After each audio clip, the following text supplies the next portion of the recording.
ফুল tutorial beginners two অ্যাডভান্সের আজকের ভিডিওতে আপনাদের স্বাগতম।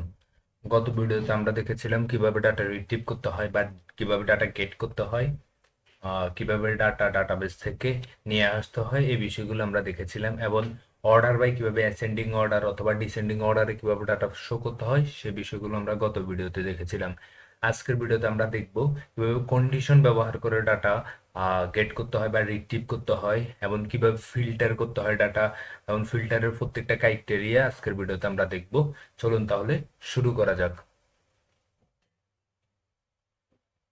প্রথমে আমরা আমাদের কোড ব্লকটি ওপেন করে নিলাম। এটা হচ্ছে আমাদের আউটপুট লেআউট। সো আমরা এখন কি করব, আমাদের প্রথমে আমরা ফিল্টার ইউজ করব। তাহলে ফিল্টার আর ব্যবহার করার সময় যেমন আমরা প্রথমে দেখব যে ফিল্টার মাধ্যমে আমরা ফিল্টার করে শুধু একটা আইডি, যেমন যে আমাদের 7 আইডি বা 6 আইডি শো করতে হবে। আমরা শুধু 6 আইডি শো করব। তাহলে কিভাবে, সেটা হচ্ছে ফিল্টার। ফিল্টার একটা মেথড, যে মেথডে ডাটা রিট্রিভ করা যায় বা কন্ডিশন ইউজ করা যায়। ফিল্টার ব্র্যাকেট আইডি, আমাদের আইডি, যে আমরা 7 এর আইডি বা 6 আইডি ডাটা দেখতে চাচ্ছি, তাহলে ID is equal two 6। Save, save control S দিয়ে সেভ করবেন। সেভ করার পরে এখানে আসে রিফ্রেশ করব। দেখেন জাস্ট 6 এর ডাটাটা আমাদের কাছে এসেছে, তার মানে আমাদের ফিল্টারটা কাজ করছে। এখন এটা যে আপনার আইডিতে ফিল্টার করলেন। এখন আপনি এজ এর সাথেও ফিল্টার ইউজ করতে পারেন। এজ ইজ ইকুয়াল টু 20, তাহলে আমাদের এখানে 20 যে এজ আছে ওইটা শো করবে। এবং আপনি নেমের সাথে, যেমন আমি যদি এখানে ফার্স্ট নেম,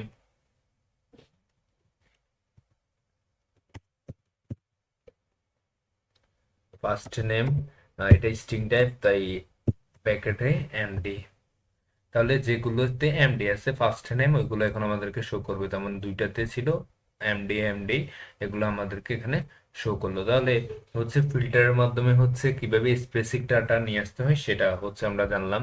এখন আমরা কন্ডিশন ইউজ করব। এটা সিম্পল একটা কন্ডিশন ছিল, এখন আমরা মাল্টিপল কন্ডিশন গুলো ইউজ করব।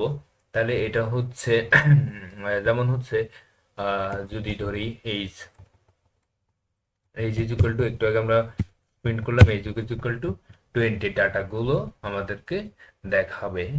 এখন আমরা কন্ডিশনে চলে যাব। আমরা এখন দেখবো যে 20 চাইতে বড় কোন ডাটাগুলো আছে সেগুলো শো করুক। তাহলে আমরা এখানে কি করব, জাস্ট এইজ এর পরে আমাদেরকে আন্ডারস্কোর, ডাবল আন্ডারস্কোর দিতে হবে, এমন লিখতে হবে জিটি, মানে গ্রেটার দেন, গ্রেটার দেন 20, মানে 20-র চাইতে বড় ডাটাগুলো, মানে এজ এর 20-র চাইতে বড় ডাটাগুলো আমাদেরকে গেট করতে হবে। তাহলে আমরা age underscore underscore GT is equal to 20।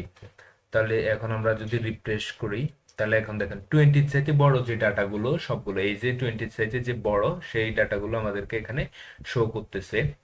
এখন আমরা দেখতে চাচ্ছি যে 20ও থাকবে। তাহলে গ্রেটার দেন ইকুয়াল, আমরা এগুলো কন্ডিশন গুলো পড়লাম আগে থেকে, আমরা জানি। এখন আমরা অ্যাপ্লাই করতেছি গ্রেটার দেন ইকুয়াল। তাহলে এই গ্রেটার দেন ইকুয়ালের জন্য এল দিতে হবে আমাদের, সরি ই দিতে হবে। Greater than equal, G T E, greater than equal, save, refresh.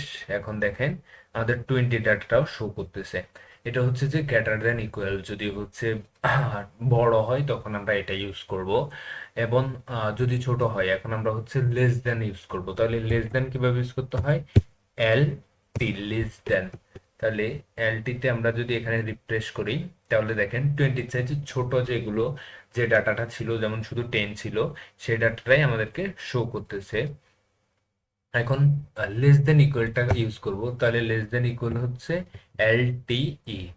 তাহলে লেস দেন ইকুয়াল এল টি ই, তাহলে 10 এবং 20, মানে 20 সমান এবং 20 চাইতে ছোট ডাটাগুলোকে আমরা শো করতে চাচ্ছি। তাহলে এটা যে শো করতেছে। এখন আমরা দেখবো যে নট ইকুয়াল 20, এটা এভাবে শো করা যায় না। যেমন এন নট ইকুয়াল, যদি দিই এন ই, দেখেন কাজ করবে না। নট ইকুয়াল বলতে কোনো কমান্ড নাই। এটার জন্য আমাদেরকে কি করতে হবে, আমাদেরকে একটা কোয়েরি সেট ইনপুট করে নিতে হবে। যেমন from Django Django Django Django তাহলে Django DB dot models import Q, just Q query সেটের কিউটা আমরা ইম্পোর্ট করে নিব, এটার মাধ্যমে আমরা এখন কন্ডিশন ইউজ করব। তাহলে এখানে হচ্ছে যে কন্ডিশন ইউজ করব, এটার জন্য আমরা বলতে চাচ্ছি 20 নট ইকুয়াল, মানে 20 সমান না, যে ডাটাগুলো আছে ওগুলো আমাদেরকে প্রিন্ট করো। তাহলে আমরা হচ্ছে এটাকে কি করব, একটা ব্র্যাকেট দিব, ব্র্যাকেট দিয়ে আমরা এখানে হচ্ছে নট কিউ, আমাদের যে কিউটা ছিল কোয়েরি সেটের, এটা আমরা ইউজ করলাম। এখন সেভ দিলাম, রিফ্রেশ করে দেখেন 20 ছাড়া বাকি সব ডাটাই আমাদের এখানে শো করতেছে, মানে নট ইকুয়াল 20 ছাড়া বাকি যে ডাটাগুলো ছিল সবগুলোই শো করতেছে। এরকম আরো অনেকগুলো কন্ডিশন আছে বা মেথড আছে, সেগুলো আস্তে আস্তে আমরা জানতে পারবো। আজকের ভিডিও এতটুকুই। আজকের ভিডিওতে আমরা ফিল্টারের বেসিক বা ফিল্টারে কিভাবে কন্ডিশন ইউজ করতে হয় সে বিষয়গুলো জানলাম। পরের ভিডিও পর্যন্ত আমাদের সাথে থাকুন এবং লাইক শেয়ার করে আপনার বন্ধুদের মাঝে ছড়িয়ে দিন। ধন্যবাদ।